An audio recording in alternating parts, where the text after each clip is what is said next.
Pues estoy encantado de estar aquí. Estoy además descubriendo un lugar que me está resultando maravilloso, fantástico, desconocido para mí hasta ahora, y estoy encantado, no solo del sitio, sino de la gente tan hospitalaria y tan amable que estoy encontrando aquí.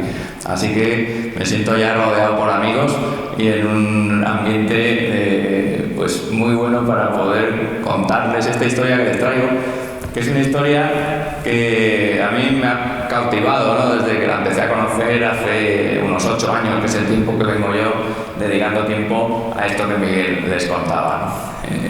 A mí me ha gustado llegar al fondo de esta historia, de la primera vuelta al mundo y los viajes sucesivos que hubo hacia el Océano Pacífico, con el Cano como figura principal, pero también tratando de averiguar quiénes eran cada uno de los que le acompañaban, qué era de ellos, qué fue de ellos después.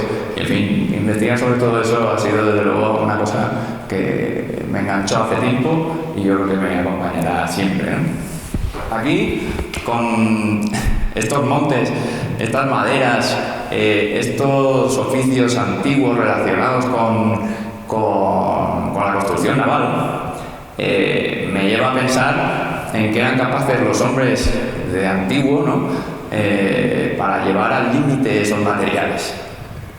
Y qué mejor historia que la de la primera vuelta al mundo para hablar de ello, ¿no? Entonces, vamos a comentar a ver sobre eso qué detalles podemos también ir encontrando a lo largo de ella, ¿no? Así que, bueno, esta historia nace después del descubrimiento de América con un mapa del mundo que era más o menos este.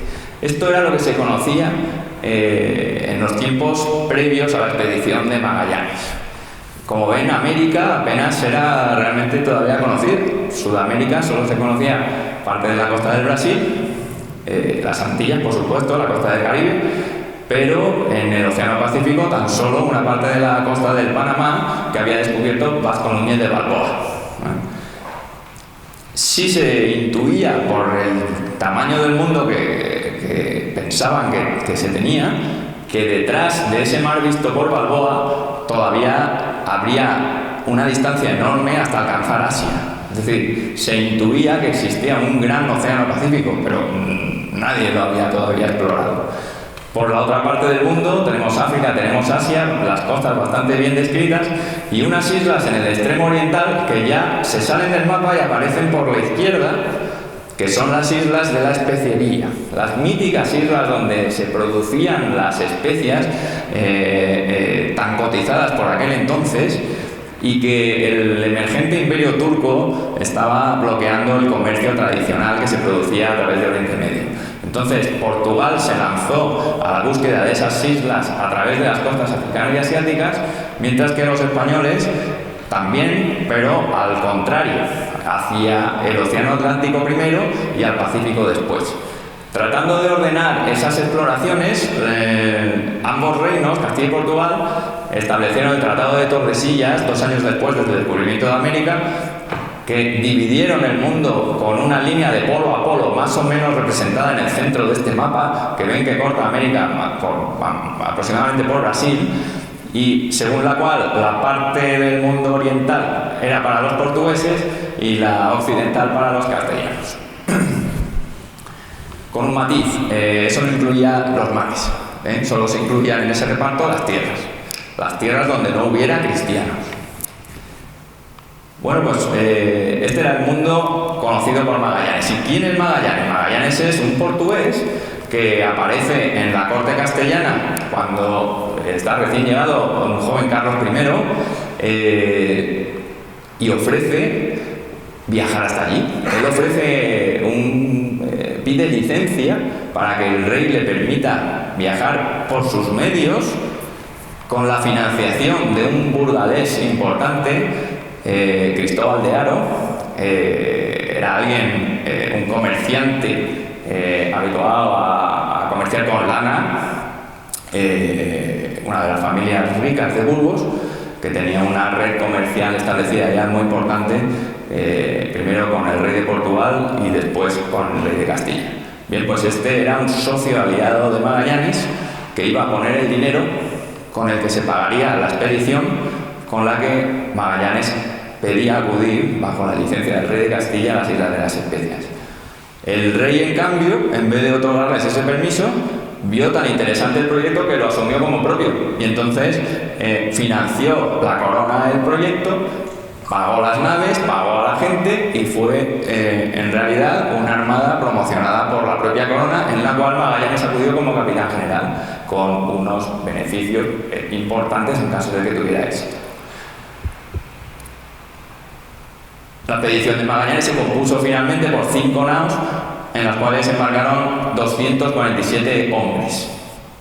Y partió de Sevilla, y entre Sevilla, Sanlúcar de Barrameda y Cádiz, si nos fijamos en la información que tenemos archivada en el Archivo General de Indias, pues vamos a encontrar algunos datos interesantes acerca del coste de los barcos.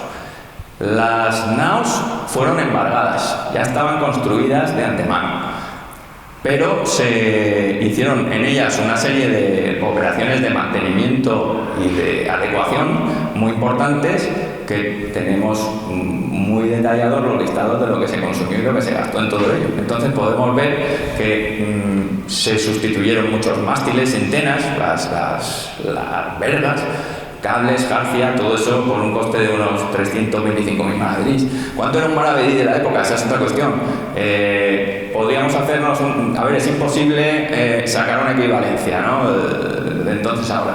Pero si nos fijamos en los sueldos que cobraron estos marinos al mes, pues vemos que un marinero cobraba unos 2.000 maravedís mensuales. Lo cual, pues bueno, trasladado a tiempos modernos, pues parece que la equivalencia de maravedí a euro no está muy lejos de lo que podría en aquel momento suponer un maravedí, ¿vale? Eso por tener un rango al menos de magnitud. Esas 5 naos habían costado más de 1 millón de maravedís, pero bueno, ahora estos detalles vemos qué madera en vigas y en tablazón. O sea, todavía se gastaron 175.000 maravedís en maderas solo para obras menores de los barcos. Claro, bueno, aquí tenemos tantos detalles, ¿no? Clavazón, lona y bueno, interesante, brea, alquitrán y aceite, incluido repuestos 72.000 maravedís. El sebo, 53.000, anclas, estopa, 31.000.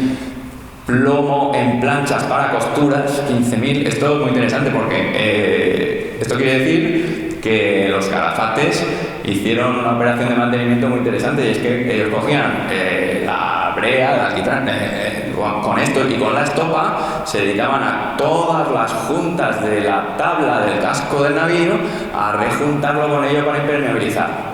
Y aparte, además, este plomo en planchas para costuras era plomo que se fabricaba en planchas que ellos podían cortar, y entonces a cada una de esas costuras de las tablas le añadían el emplomado. De manera que si uno pudiera ver el casco del navío por dentro, pues veríamos todas unas filas y horizontales y verticales por todas las juntas de las maderas de plomo, que era lo último que quedaba visible, ¿no?, por dentro. Bueno, eso eran materiales, alcanzaba un coste de 2.300.000 solo en materiales para los navíos, ¿no? Pero luego aparte pues también están el coste de la mano de obra que llevó a cabo ese trabajo. No sumó demasiado en comparación con el coste de los materiales, para al final llegar a un total de 2.700.000 entre las 5 naos. Y sobre todo el trabajo que más llevó de tiempo fue el de los calafates, el trabajo de los que impermeabilizaron los cascos de las naos. Bueno, el viaje partió. El Cano en este momento era maestre de la nao Concepción, No era uno de los principales líderes, pero sí que ejercía un puesto de responsabilidad al mando de uno de los navíos. El maestre era el jefe de los marineros, por decirlo así. Bueno, y este es el camino que recorrieron durante la exploración de la costa americana. Se detuvieron inicialmente en el Brasil. Allí es muy curioso porque tomaron, uno de los marinos que iba a bordo, portugués, ya había estado en aquel puerto de Brasil en el que se detuvieron y había tenido un hijo allí con una indígena, y ahora se reencontró con él y ya lo llevó consigo. O sea, ese niño embarcó en los barcos y prosiguió viaje junto a su padre. Esta exploración tuvo un momento de cambio drástico a partir del Río de la Plata, en la actual Argentina. Esa era la última frontera. O sea, hasta ahí se había llegado en un viaje anterior, en 1516, por Juan Díaz de Solís, al cual, por cierto, se lo comieron allí los indios nativos, y el resto de la costa hacia abajo ya había quedado inexplorado. No se sabía hasta dónde llegaba la costa de América. Ese era el objetivo ahora de Magallanes, averiguar dónde se pudiera encontrar un paso que le permitiera continuar viaje, avanzar hacia Asia, ¿no? Pero claro, ese Río de la Plata era la última frontera. A partir de ahí todo absolutamente era desconocido y eso implicaba un gran riesgo, ¿no? Si nos fijamos en los vientos habituales que tenemos en el Océano Atlántico, pues más o menos vemos que responden a la ruta seguida, ¿no? Tanto en el hemisferio norte, que al principio empujado por los vientos alisios que pasan por las Canarias y hacia las islas de Cabo Verde, luego cerca del Ecuador una zona de fuertes encalmadas, que ellos también sufrieron, y después, sobre todo, cuando nos acercamos ya por la costa americana hacia el sur, se vuelve muy tempestuosa. Sobre todo cuando se acerca el invierno, como les ocurrió a los de Magallanes. Empezaron a llegar a unas zonas muy inhóspitas con un tiempo ya también muy duro. Así que eso hacía peligrar la expedición y Magallanes decidió detenerse, hacer una invernada en el puerto de San Julián. Los demás no entendieron por qué Magallanes optó por detenerse y se amotinaron. Hubo un motín contra él porque decían que lo más seguro era continuar viaje adelante, pero no explorando esa América que no terminaba nunca. Podría no haber paso, podría ser una costa completamente cerrada y entonces empeñarse en continuar estaba poniendo en riesgo el éxito de la expedición, cuando por todos era conocido que si se dirigían por el Cabo de Buena Esperanza, por el sur de África, iban a poder alcanzar aquellas islas, ¿no? Entonces, la mayoría pensaba que el empeño de Magallanes por buscar el Pacífico en este momento se convertía en un error. No obstante, Magallanes sofocó ese motín. Entre los amotinados estaba Elcano, además, por cierto, lo cual le trajo represalias a la mayor parte de la tripulación. Pero bueno, pasado el invierno y una vez reanudaron el viaje, poco después localizaron un paso que tenía pinta de ser el mar, por la fuerte corriente que había, por la gran profundidad, la sonda no tocaba nunca el fondo, ¿no? Y empezaron a avanzar por allí, hasta que se dieron cuenta de que eso era un estrecho extraordinariamente largo, porque medía casi 500 kilómetros y les costó cerca de un mes atravesarlo. Pero es muy bonita la cita de lo que decía uno de los marinos que iban allí, Ginés de Mafra, por cuanto nos evoca el sentimiento que ellos mismos tenían del logro, ¿no? Del éxito, de alcanzar algo que hasta entonces nadie más había hecho, ¿no?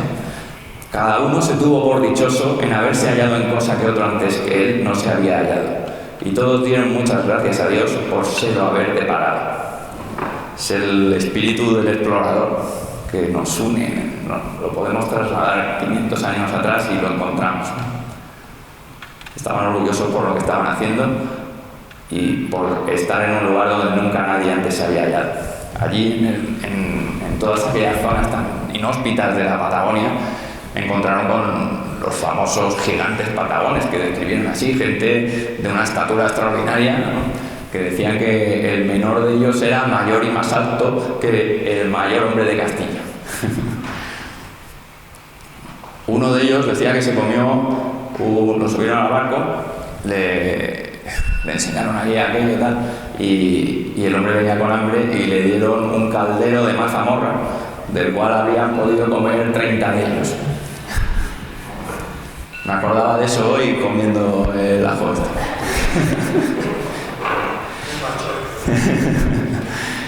Bueno, detrás del estrecho de Magallanes venía ese gran océano que ellos ya, como les digo, esperaban encontrar. Y sorprendentemente les recibió con un viento siempre favorable y un clima siempre benigno que les llevó a avanzar a un ritmo realmente bueno de unos 400 kilómetros al día. 70 leguas diarias no está nada mal para estos navíos de esta época cuyo velamen pues era básico y rudimentario, ¿no?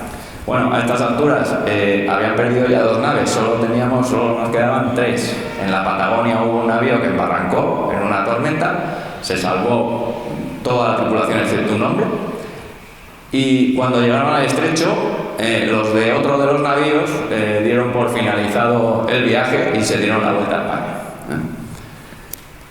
Bueno, aquí ahora, durante la navegación del Pacífico, como les digo, se les dio muy bien, pero claro, evidentemente fue terriblemente larga, 108 días de navegación, y eso supuso que murieran el 12%, 19 fallecidos del total de los que iniciaron la travesía. No tuvieron muy buena suerte en cuanto a las islas que descubrieron. En la primera era un atolón en el que además no fueron capaces de detenerse, las anclas no llegaban al fondo cuando estaban pegados a la costa, así que era peligroso y marcharon. Y sí que llegaron a la isla de Guam, en las Islas Marianas, donde encontraron gente muy extraña que subía a los navíos y se lo llevaban todo como si no fuera nada, no conocían la propiedad privada.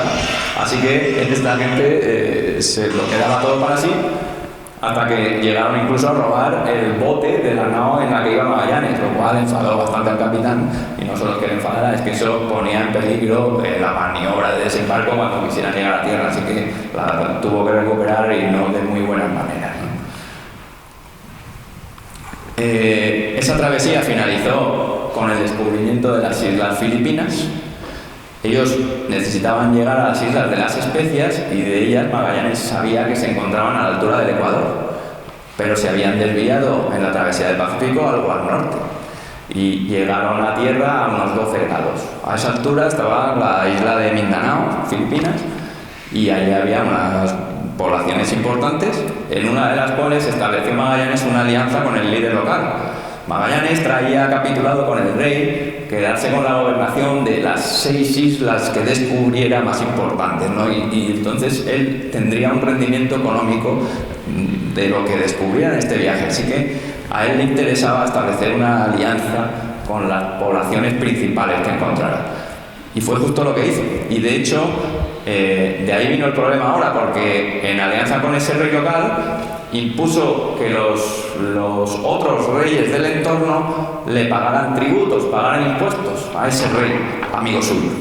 Entonces hubo uno de ellos que se negó y Magallanes acudió junto con un grupo de unos 60 españoles a someterlo.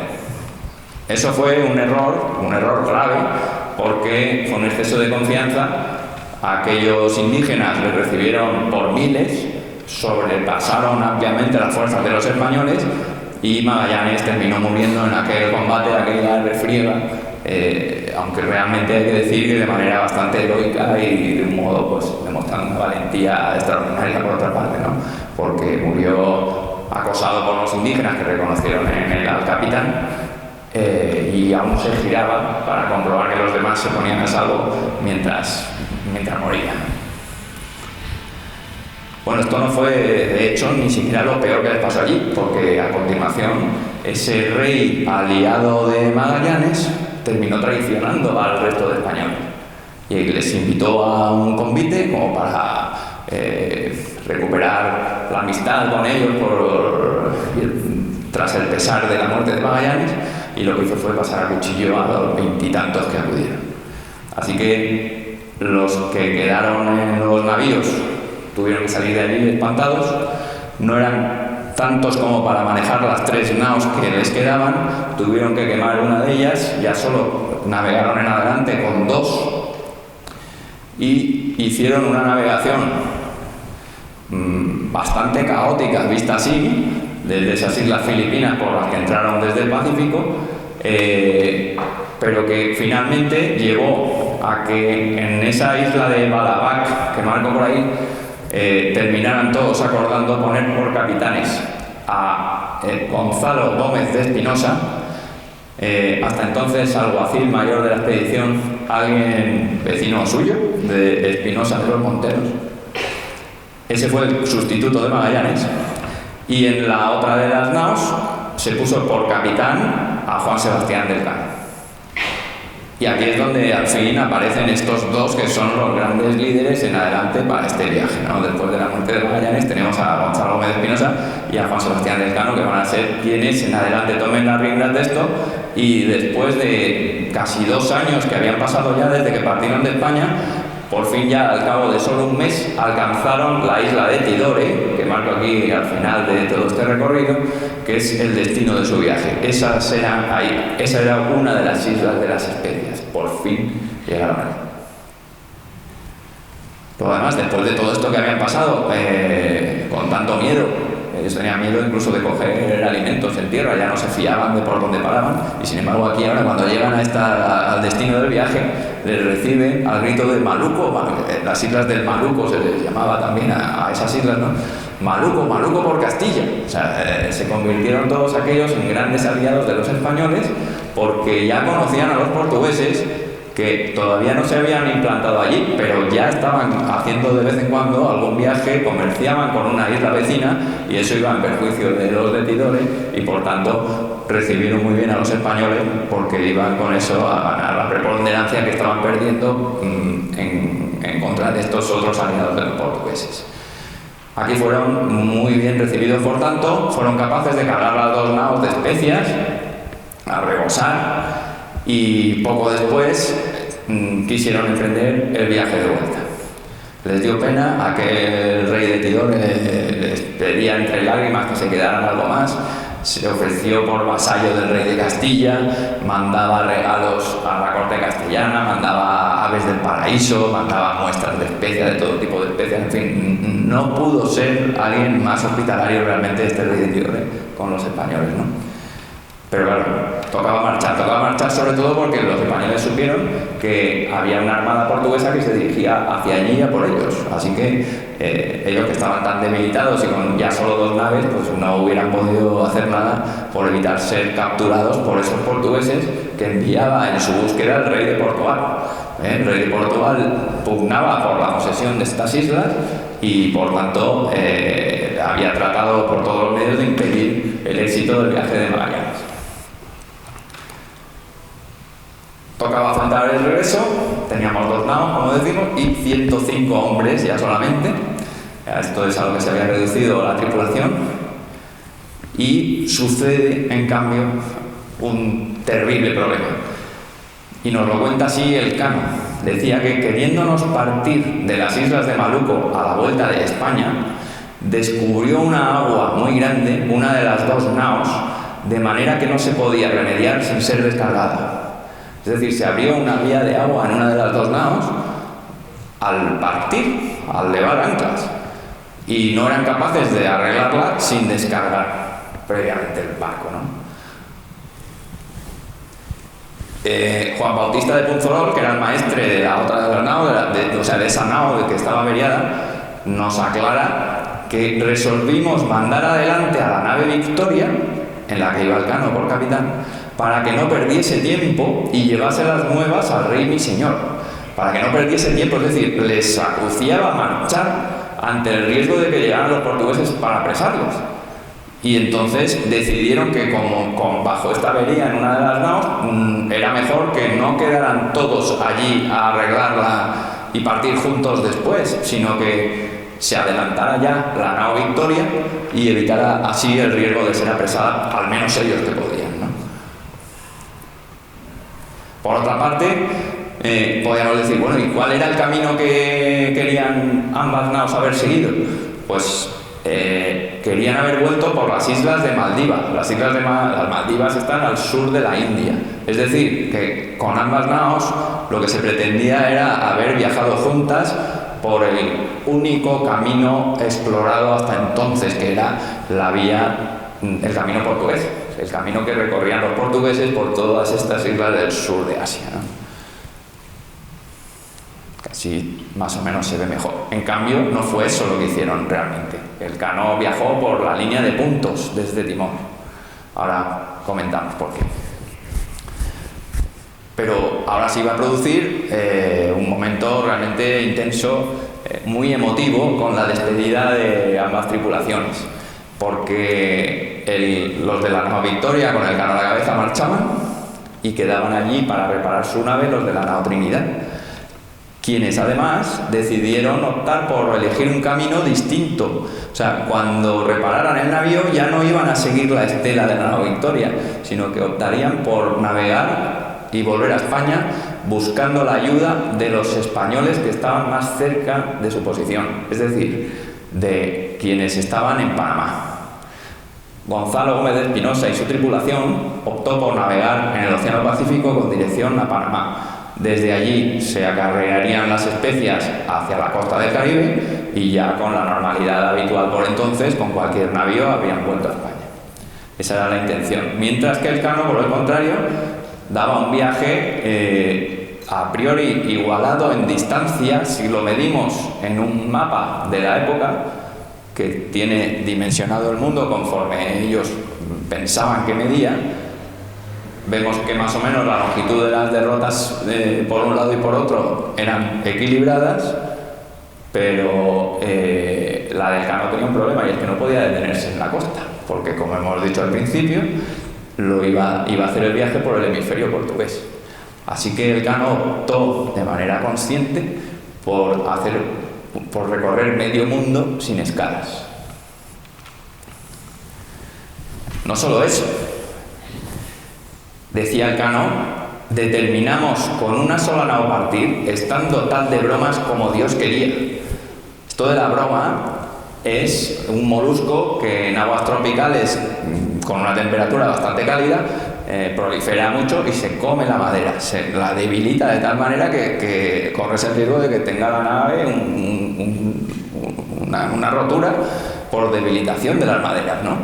Y contra esto no había nada que hacer. Cuando la broma atacaba la madera, no tenían opciones de arreglarlo. Así que, pese a que la nao Victoria, la nao del Cano, estaba tal de bromas como Dios quería, se atrevieron a emprender este viaje inmenso desde el otro lado del mundo sin escalas. Claro, esto no es fácil de asumir. El maestre y el piloto de la nao Victoria, que eran griegos por cierto, se llamaban Francisco Albo y Miguel de Rodas, decían que quisieron venir por Malaca. Malaca está en el camino portugués. Y el capitán, que era vizcaíno, es decir, el Cano, no quiso. Y su intención de ellos era ir a las islas de Maldivas para corregir su nao, para arreglar su nao. Es decir, el maestre y el piloto de la nao Victoria preferían hacer una escala en las Islas Maldivas para arreglar su nave, que estaba tal de bromas como Dios quería. No se atrevían a emprender semejante viaje tan larguísimo como el Cano sí quiso hacer, y además impuso su criterio, y fue lo que se terminó haciendo, por empeño personal de Juan Sebastián del Cano.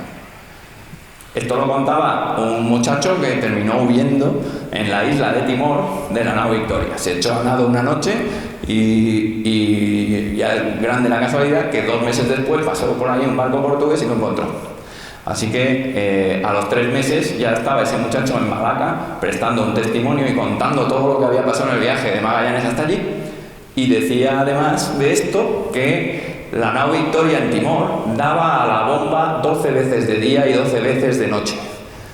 Ojo, o sea, daba la bomba de achique que llevaban en la sentina 12 veces de día y 12 veces de noche. Es decir, las 24 horas del día había que achicar agua de dentro de la nao. Si no, se hundían.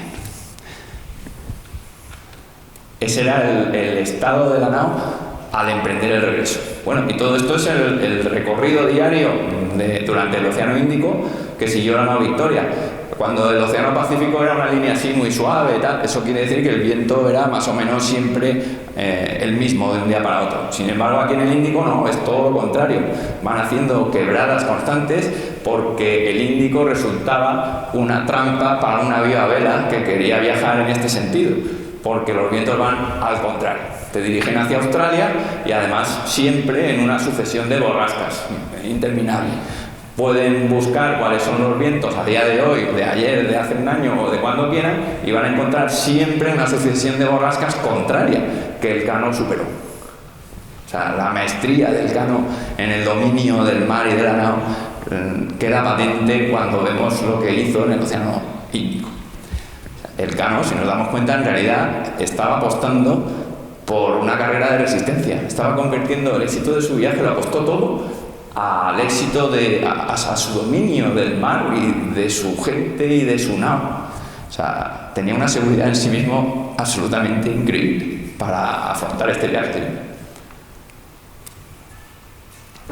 A la altura de África, aquí cometieron un error, porque más o menos donde murió Pedro Gascón, ahí ven que han tomado un rumbo noroeste porque pensaban que ya había quedado África detrás. O sea, ellos no querían ir a África, querían no tocar tierra, como les digo. Ellos solo querían navegar por el mar sin acercarse a la costa para no ser detenidos.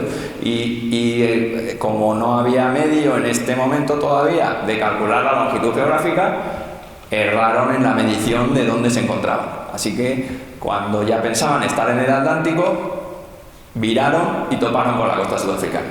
Sin embargo, dijeron, nos dimos a la mar por estar en ello nuestra libertad, dejando claramente expresado que no es que no se detuvieran porque no tuvieran ganas precisamente de hacerlo, ¿verdad?, sino porque los portugueses les podían apresar.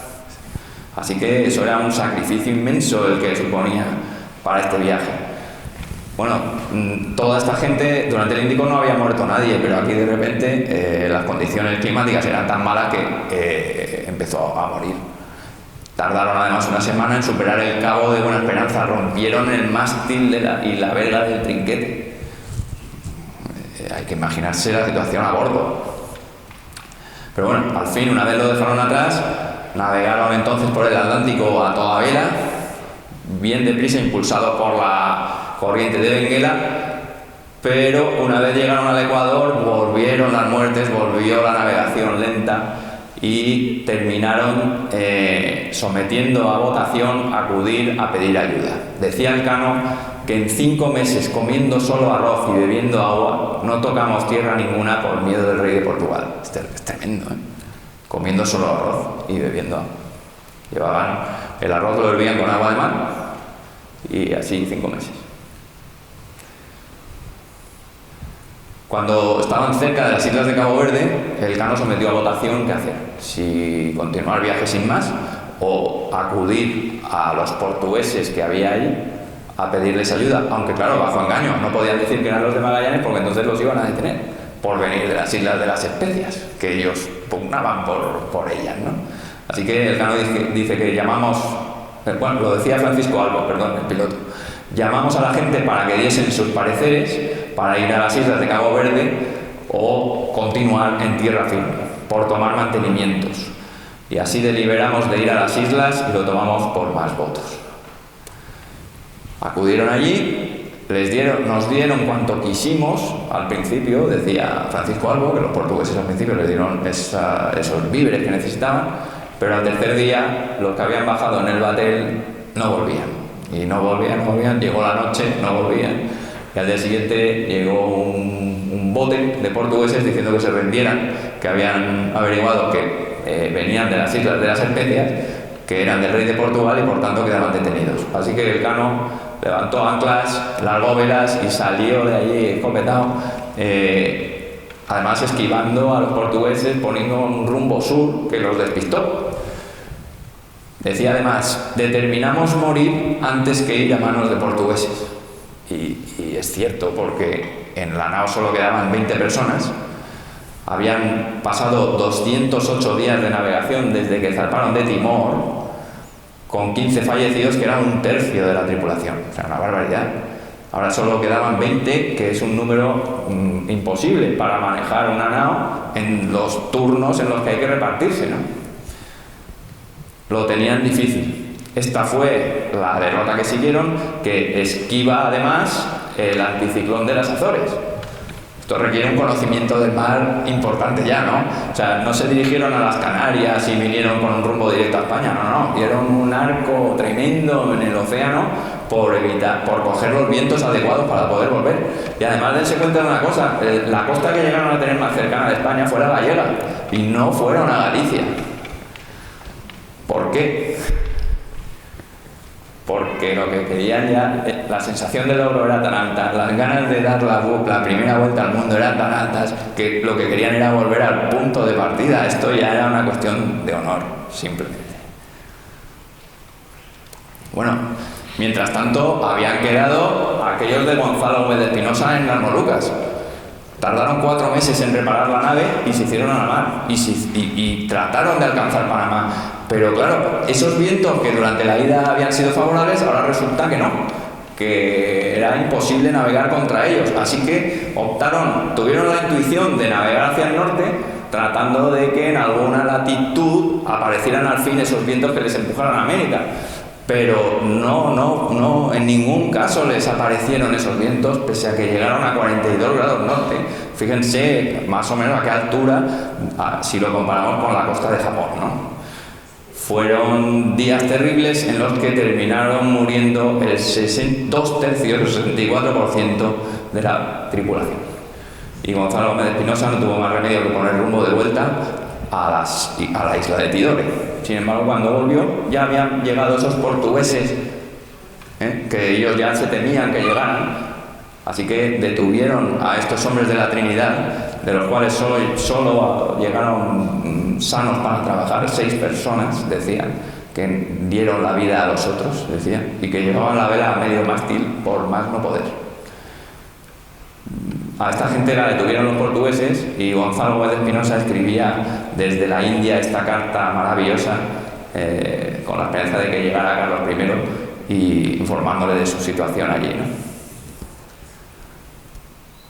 Esa intuición de Espinosa era correcta porque 50 años después y tras otros 4 intentos de los españoles fracasados de regresar desde Asia hasta América, al fin en 1565 Andrés de Urdaneta consiguió el primer tornaviaje, que así se llamó, y si solapamos la ruta que siguió, vemos que en la misma época del año y en el mismo lugar a Urdaneta le entraron los vientos que sí al fin le empujaron a América, por donde también había transitado la nao Trinidad, en su caso sin éxito.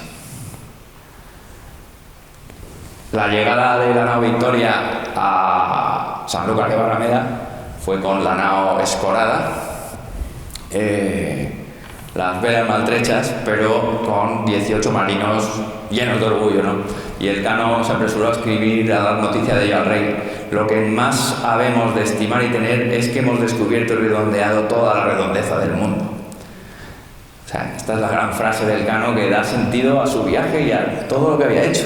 Es decir, le recalcaba al rey, después de contarle que había llegado y lo que había pasado con Magallanes y lo que habían descubierto, le decía, pero eso no es lo más importante. Lo que más debemos estimar y tener es que hemos descubierto y redondeado toda la redondeza del mundo. Qué frase más bonita, ¿no?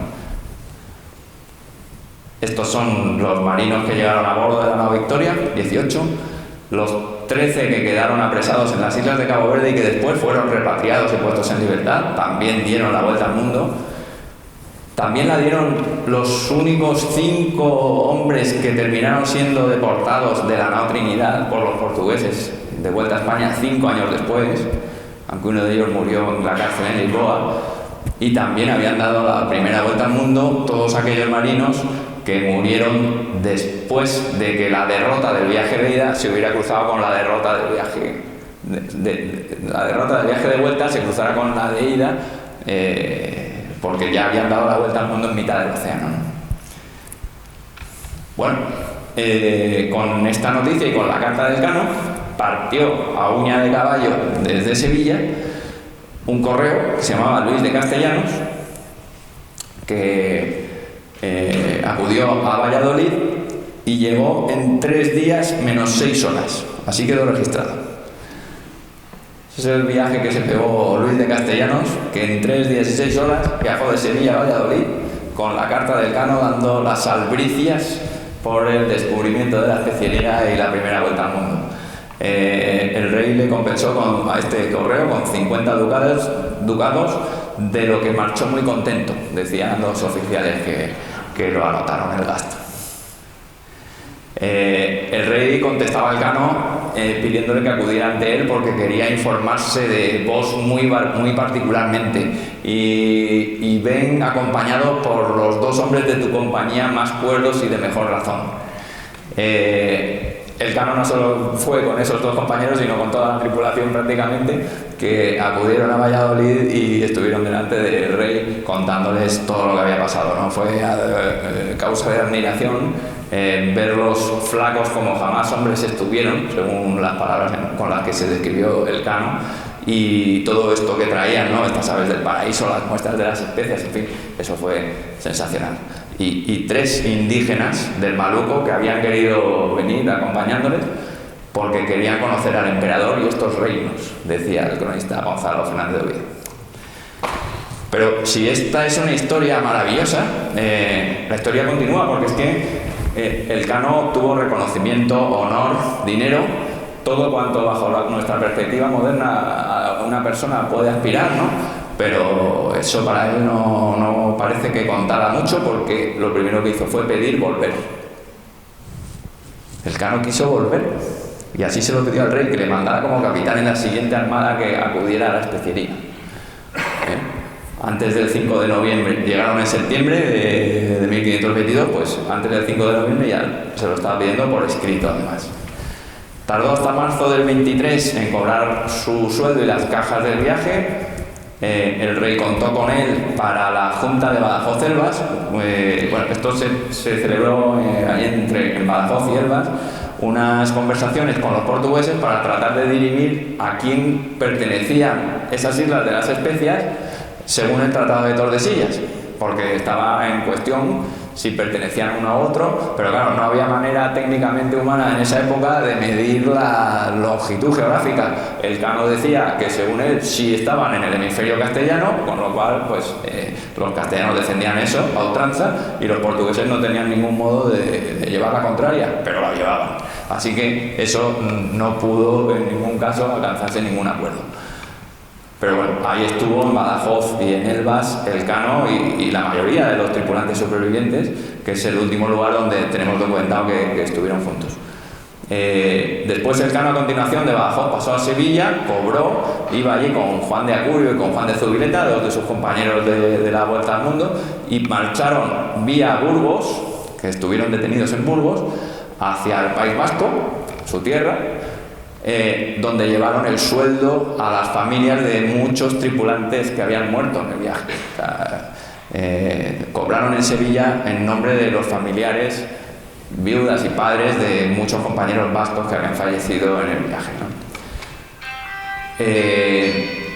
El Cano en Portugalete aquí ya se ocupó de empezar a pertrechar las naves de la siguiente expedición, que acudiría a las Islas de las Especias.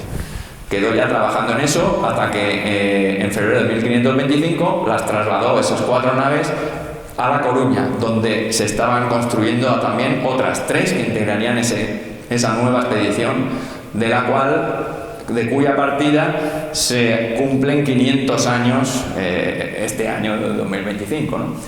La expedición, que viene a llamarse de Loaysa, con 7 naos y esta vez 450 hombres, y el objetivo no solo de acudir a aquellas islas y volver a comerciar, sino de quedarse, de implantarse allí, de establecer una nueva gobernación. Los españoles, cuando llegaban a un sitio, no se dedicaban únicamente a extraer los recursos de allí y ya está, sino que se implantaban, formalizaban allí las mismas instituciones con las que se regía, se gobernaba en Castilla, se exportaban y se implantaban en los nuevos lugares, ¿no? Bueno, pues a esto iba la expedición de Loaysa.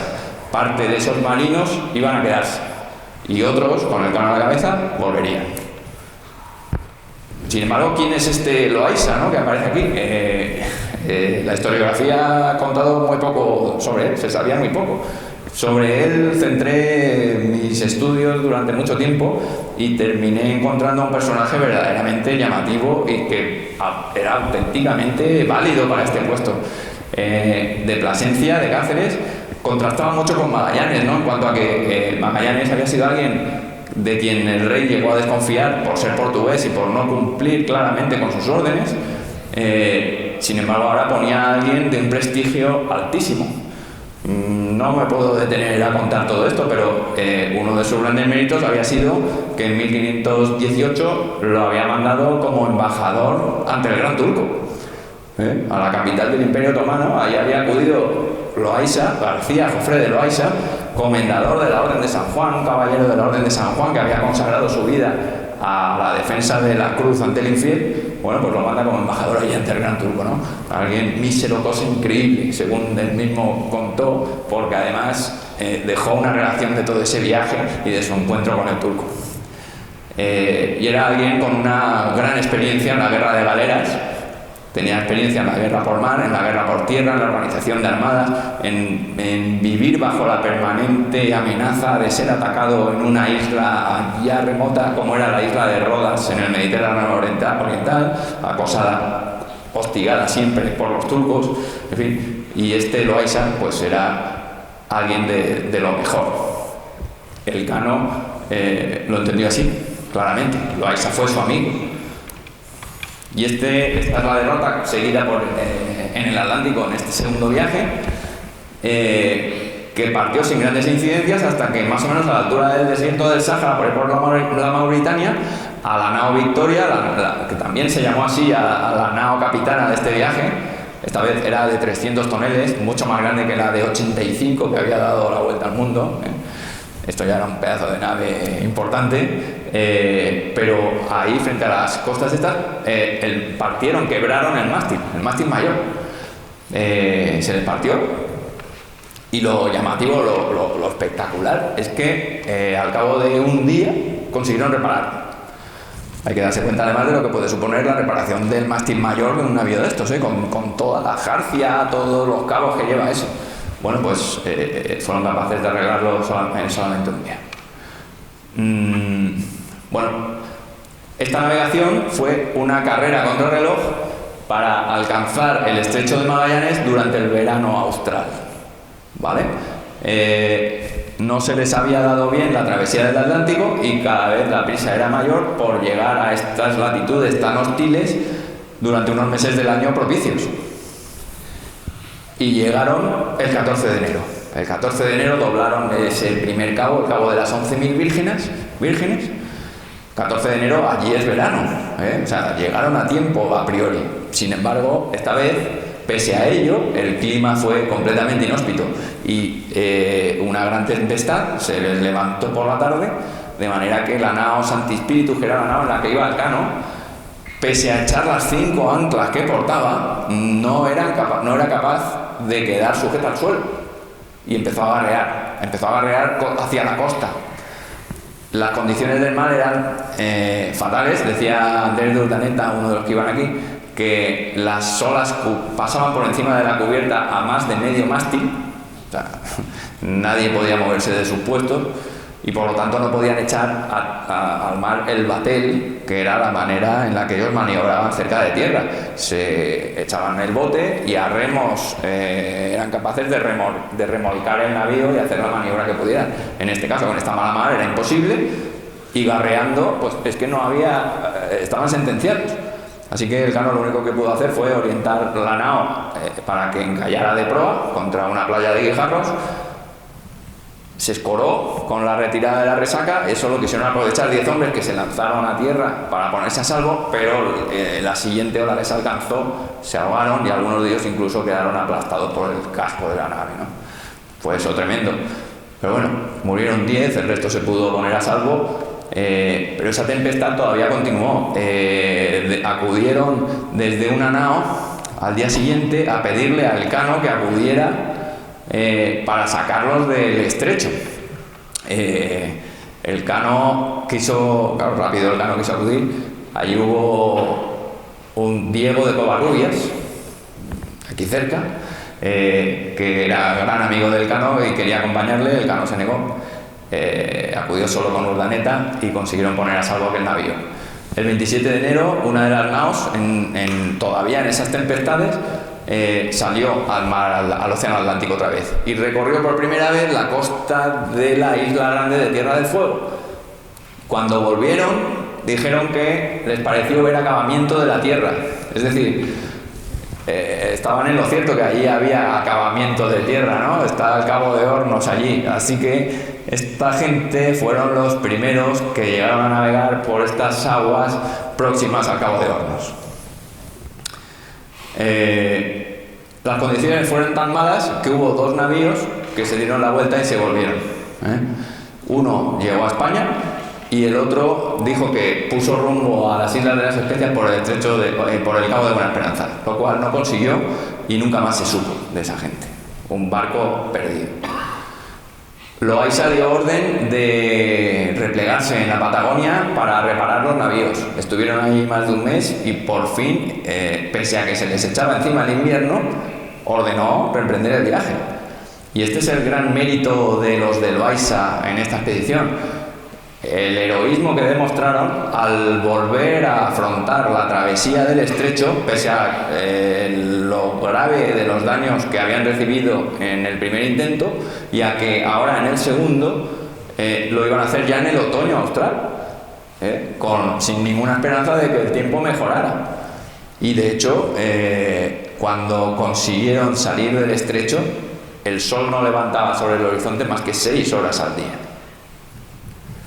Antes de hacerlo, se detuvieron entre el 17 y el 25 de abril en una bahía de estas del estrecho paradisíaca en la que murió este Diego de Covarrubias, que era el factor, ocupaba un puesto importantísimo, era el factor de la especiería de Castilla que iba a bordo de este viaje. Y era socio de Cristóbal de Haro, este que les comenté al principio, socio de Magallanes. Y dijeron que fue enterrado allí al pie de un árbol grande. Bueno, por fin alcanzaron el 26 de mayo el Océano Pacífico, pero con la inmensa mala suerte de que solo 5 días después les sobrevino una tormenta que separó a las 4 naos que todavía quedaban. Una de ellas, el Patache Santiago, puso rumbo a México buscando la ayuda de Hernán Cortés. La recibió. ¿Cómo sería el estrecho? Que prefirieron recorrer 7.000 kilómetros hacia el norte en vez de volver al estrecho, que lo tenían a solo 5 días. Otro navío, la San Lesmes, nunca más se supo de él. Ahí nos quedamos, vacío. La Santa María del Parral llegó a las Filipinas, pero una vez allí la tripulación se amotinó, mataron al capitán, mataron a los principales oficiales y luego los que sobrevivieron, los que quedaron vivos no eran capaces de manejar el navío. Así que terminaron embarrancando malamente y siendo esclavizados por los beligerantes indígenas filipinos que había en esa isla, que los esclavizaron, ¿no? Así que la única nao de la que en adelante vamos a saber y vamos a poder seguir el viaje es la capitana, la nao Victoria, en la que iban Loaysa, iba Elcano, pero a mitad del océano ambos capitanes murieron de enfermedad. Ahí marcó dónde lo hicieron. Este es el testamento de Juan Sebastián Elcano, dictado allí en la nao Victoria, en mitad del océano. Ahí ven su firma temblorosa, ya enfermo, claro, pero sano de mi entendimiento y juicio natural, tal cual Dios me lo quiso dar, decía.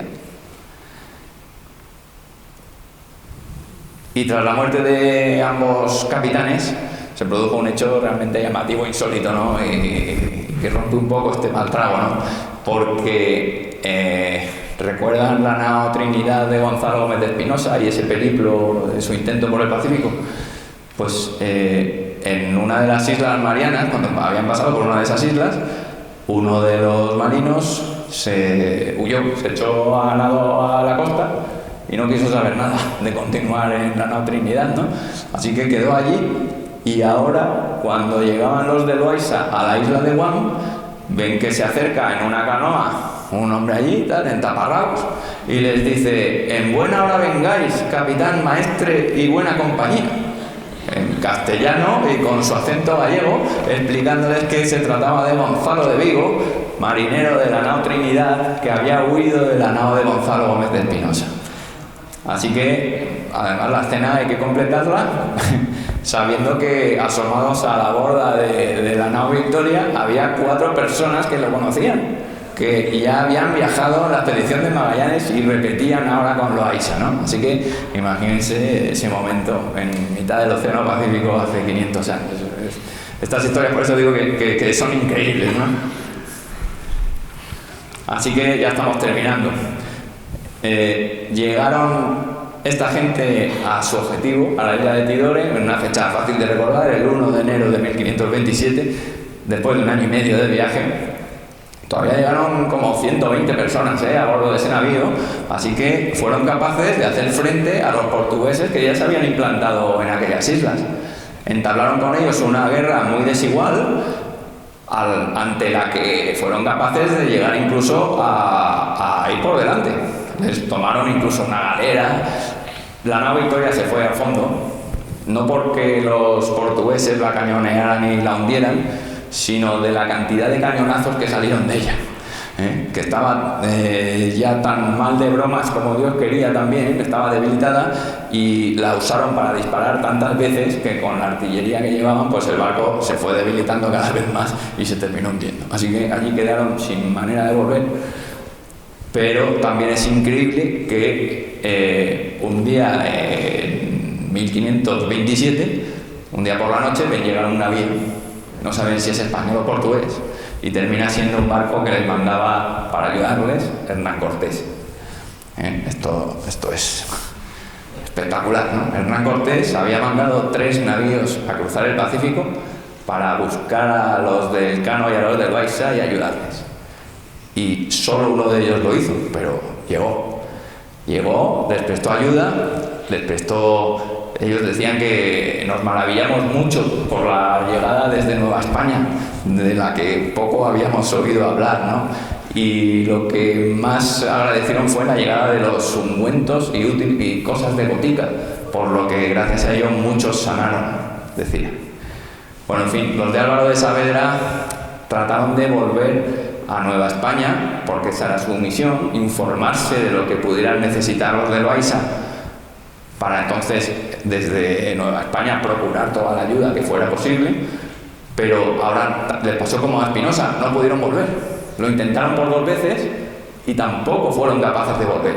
Así que ya tras el segundo intento quedó la gente integrada entre los de Loaysa, y allí se hicieron fuertes tratando de defenderse contra los portugueses, aunque eso tuvo poco recorrido ya con el tiempo, porque ante el gran desgaste que ellos siempre sufrían, los portugueses eran capaces de recibir por su parte del mundo, iban recibiendo nuevas armadas.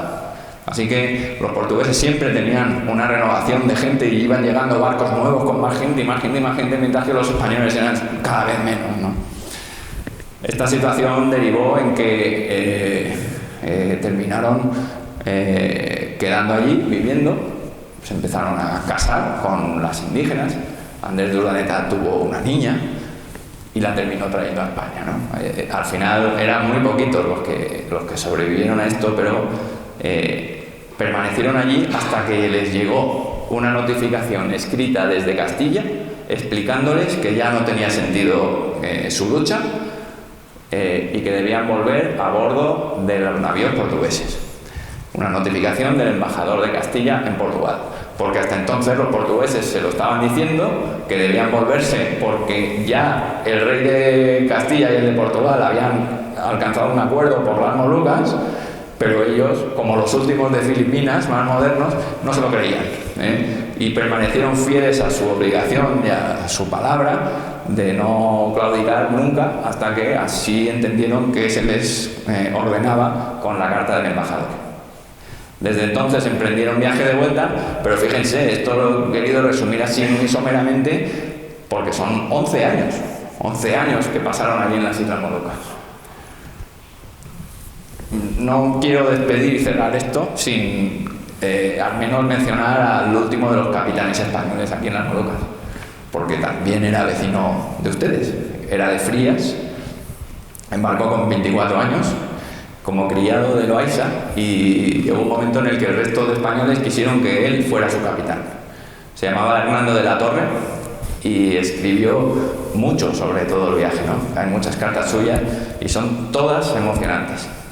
Y fíjense cómo hablaba de sus compañeros y trataba de ensalzarlos y del mérito de lo que tenían, diciéndole a Carlos V: debe mandar publicar por todos sus reinos, por las grandes y hazañosas cosas, así en armas como en desventuras, que por ellas han pasado, que nunca tan poca gente en ninguna parte del mundo se ha visto en otras que sean sus iguales, y a ellos mismos les parece ser cosa de imaginación. Utiliza un lenguaje que a mí me recuerda al del Quijote, ¿eh? Es ese mismo estilo. Este era Hernando de la Torre, el capitán irreductible de los españoles en el Maluco. Esta es la exigua lista de supervivientes, 12 personas que volvieron de los 450 de Loaysa más los 110 de Álvaro de Saavedra.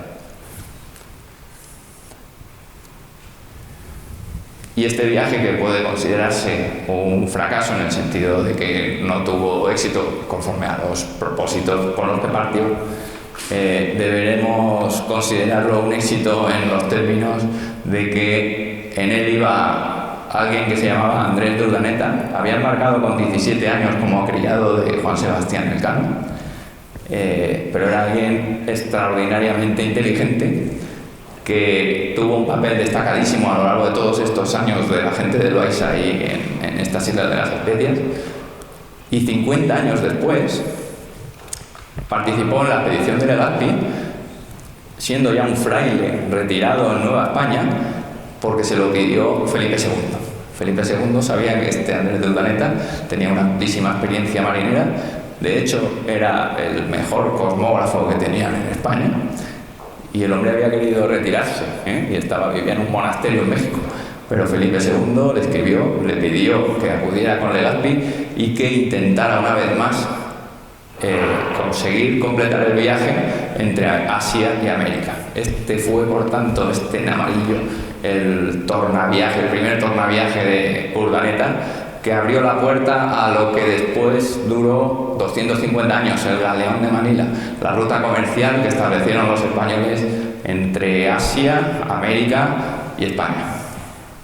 Y este es quizá el mejor legado de todos estos marinos tan sacrificados que participaron en estos viajes, poniendo más allá del límite estos materiales que en sitios como este podían encontrar. Así que con esto termino. Muchas gracias.